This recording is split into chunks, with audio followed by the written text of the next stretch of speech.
everybody. Marie Reyes here for your recap of Real Housewives of Dallas, episode 5. I'm going to visit back my favorite parts of tonight's episode and kind of just share my thoughts and feelings. And I want you guys to join in too and ask questions as well, so we can answer all those before the end of this video. For me, the most touching thing tonight was all the interaction between Brandi and her grandfather. It's actually such an amazing situation that it did happen live while we happened to be filming, and that that reunion was captured on camera. And I saw a lot of live tweets coming through, a lot of people saying that they were disappointed in how Brian was handling it. And you know, I'm not quite sure what to think of that. I mean, I know that it sure looked like Brandi was in a lot of pain, but at the same time, I'm wondering if maybe Brian doesn't feel a little bit of, you know, insecurity about being the man in Brandi's life all this time, and then having her grandfather kind of walk in. It might be awkward for him too. I don't know. Hopefully, we'll get to find out more about that relationship as, you know, the future episodes progress. I guess we should talk about the beginning, leaving my cocktail party. For the record, I've decided I'm never throwing another party. Certainly not with that mix of people, because this is 2 if you're counting, 2 parties I've hosted, and 2 if you're counting times that Leanne and Brandi have gone at each other at one of my events. So, note to self, don't invite them to the same party again. That was pretty awkward. I'm still wondering what Leanne had against the trolley car. Like, that was the strangest thing. I had no idea that happened. So I was inside the party. Actually, I was concerned about Leanne when she ran out, but I knew Tiffany went with her. I talked a little bit about that last week. It was very hard being the hostess of the party and then also having your friend have, you know, an emotional crisis at the same time. And there'll be more talk about my emotions and how I was feeling that night, even after she left, and my concern for her and everything else that happens right after that. But that actually comes in next week's episode. So there is a lot of drama coming up in next week's episode, so you definitely don't want to miss that. Let's see.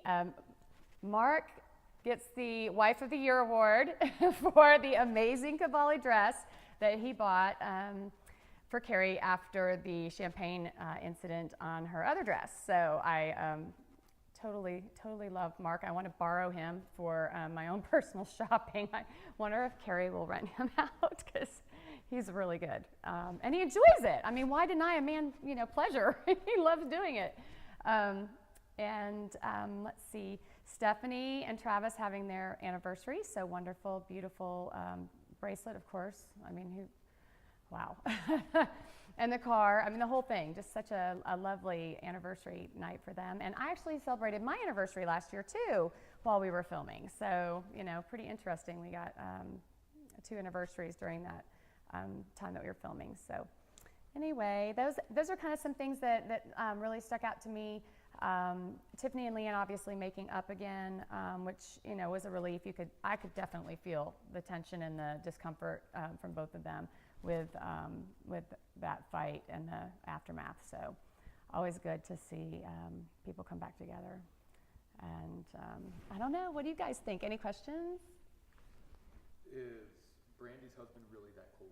A lot of people. Okay, well, my experience with Brian, I felt a little bit awkward at first getting to know him. Not anything that he did. I'm just a really big talker, so I like to talk a lot. And he was very quiet. I will say though, at the premiere party, I had an absolute great time with Brian. He was very talkative, very engaging, very friendly. I did a lot of scenes throughout filming with the 2 of them, but that was the first time that I really got to engage Brian in a lot of conversation. And I don't think at all for 1 second that he's that cold. I think that's just the way things got captured.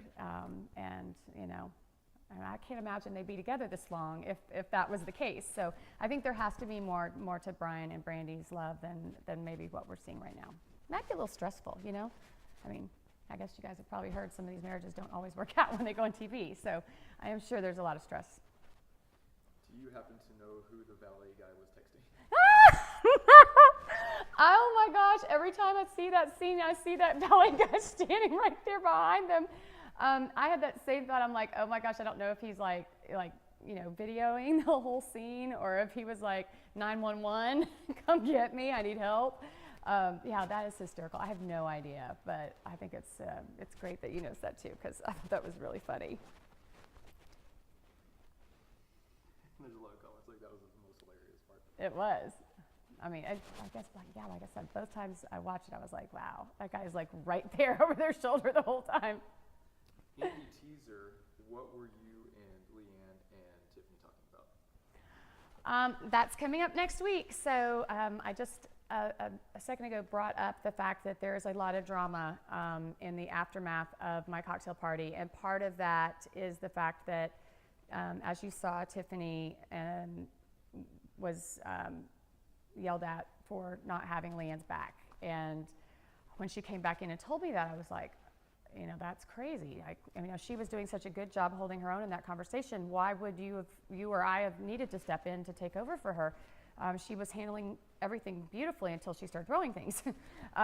So she texted me the same thing she said to Tiffany. I just hadn't looked at my phone yet. So when Tiffany came back in, I didn't know. And about an hour later, I checked my phone and I got the, "You don't have my effing back," and a whole bunch of other things, which I won't say right now because that's a little bit of a spoiler, but that is what precedes the scene of them coming over. Were some text messages that Tiffany and I exchanged that night, frustrated with our friend that seems to have a little issue with self-sabotage. And we go through that, and then it gets turned back on me next week. So you'll get a whole bunch of the text gate, as we like to call it, coming up next week. Does this mean that we will see more of you on the upcoming episodes?